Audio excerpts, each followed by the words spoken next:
You've seen it, the Rosary, clutched by the dying, whispered by saints, carried into battle. But what if I told you, it didn't start in a church. It began in desperation and became a chain that would hold the world together. More than a prayer, more than a symbol, it became a lifeline, passed from mothers to martyrs, from kings to the forgotten. This is not just history. This is a call to something greater. This is the secret origin of the Rosary. The Rosary is more than just beads and prayers. It's a meditative devotion, a spiritual journey through the life of Christ, seen through the eyes of his mother, Mary. Each prayer is a step along a path that winds through joy, sorrow, and glory.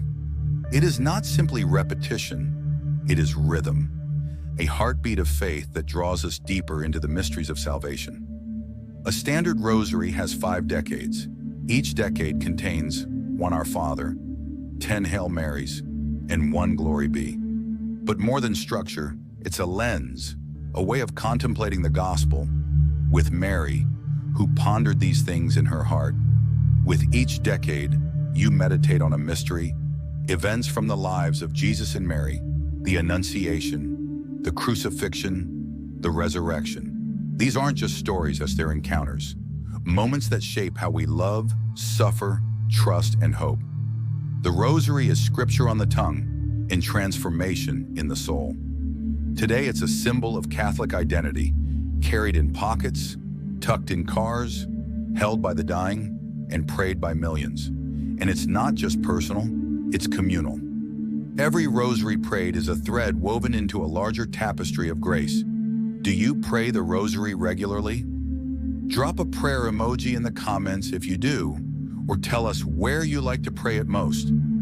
Let's build a digital prayer wall together. But how did it begin? Before there was the Rosary, there was the Psalter, 150 psalms, recited daily by monks.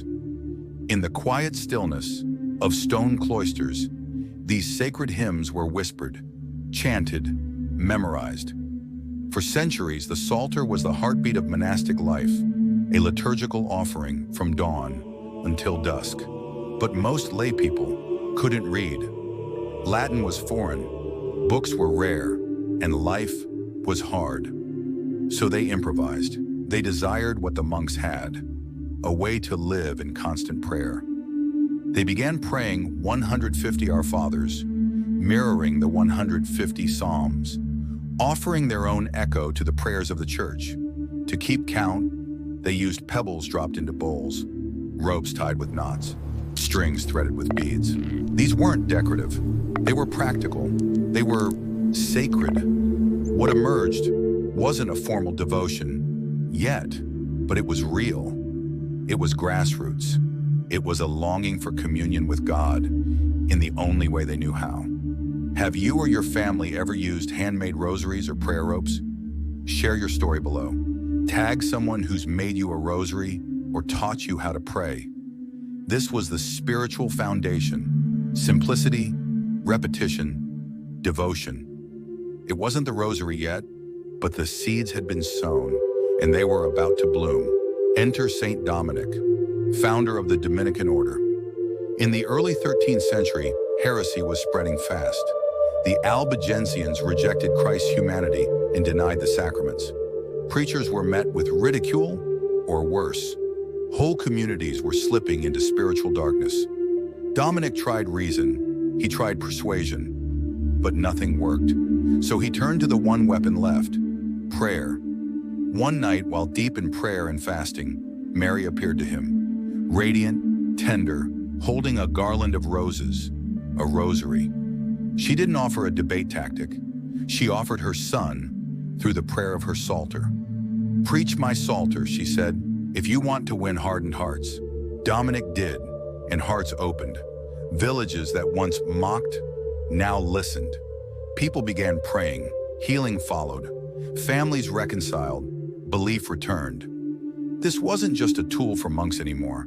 It became a devotion for the world.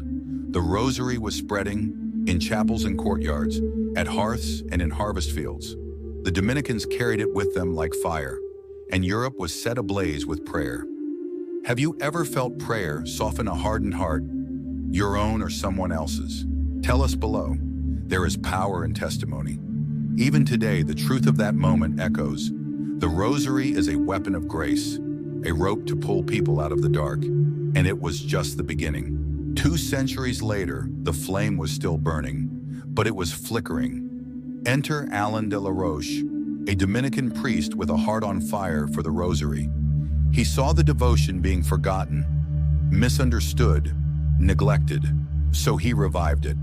He took the scattered practices and gave them shape. He organized the Rosary into 15 mysteries, 5 joyful, 5 sorrowful, 5 glorious. He promoted prayer groups called confraternities. He preached with passion and tears, calling people to return to this powerful prayer. And something happened. The Rosary moved from personal piety to public devotion. Entire towns would pause to pray. Nobles and peasants knelt side by side. Sailors carried it across dangerous seas. Soldiers wore it into battle. It was no longer just a prayer tool. It was a movement. Alain taught that every Hail Mary is a rose for Our Lady, a gift of love, a spiritual fragrance rising to heaven. And people believed. They saw miracles, conversions, healings. The Rosary was becoming something cosmic, a spiritual chain uniting earth to heaven. Has the Rosary ever blessed you or someone you love in a tangible way? Comment below or share this video with someone who needs to know that grace is still active in our world. What Alain did wasn't just reform, it was a rebirth. And that rebirth would prepare the church for war. In 1571, Europe stood on the brink of destruction. The Ottoman Empire's navy, vast, powerful, undefeated, was advancing toward Christian lands. Fear swept the continent, but Pope Pius V knew this wasn't just a political threat, it was a spiritual war. So he called for a Rosary crusade. He urged every Catholic to pray, not with swords, but with beads. Across Europe, churches filled, families gathered, rosaries passed from hand to hand, sailors boarded ships wearing them around their necks. And then, the fleets met at Lepanto. The Christian forces were outnumbered, outgunned, outmatched, but they won. Against all odds, they achieved a decisive victory. The enemy was pushed back. Europe was spared. Pope Pius V gave all credit to the Rosary. He declared October 7th the Feast of Our Lady of Victory, later renamed the Feast of Our Lady of the Rosary. From that moment on, the Rosary was no longer just a prayer. It was a banner of defense, a shield of hope, a sign of God's intervention in history, and its flame would only grow brighter.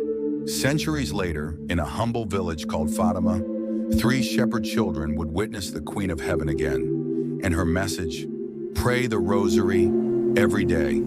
She showed them heaven and hell. She spoke of peace and penance, and the world listened. Millions were moved. The Rosary spread from chapels to kitchens, from convents to cell phones. And in 2002, Pope John Paul II added the luminous mysteries, scenes from Christ's public ministry, his baptism, his first miracle, his proclamation of the kingdom, his transfiguration, and the institution of the Eucharist. The Rosary was alive, still growing, still illuminating new generations. Today it is prayed in war zones and hospital rooms, on crowded subways and quiet mountainsides, in every language, on every continent, through every trial. It's more than a devotion, it's a lifeline, a chain of mercy stretching across time and space. If you have ever felt the peace of the Rosary, even once, leave a comment below. You never know who might need to hear your story, because in a world falling apart, the Rosary still binds us together. If this message has enlightened or encouraged you, subscribe to our channel for more faith-filled stories, devotions, and spiritual reflections.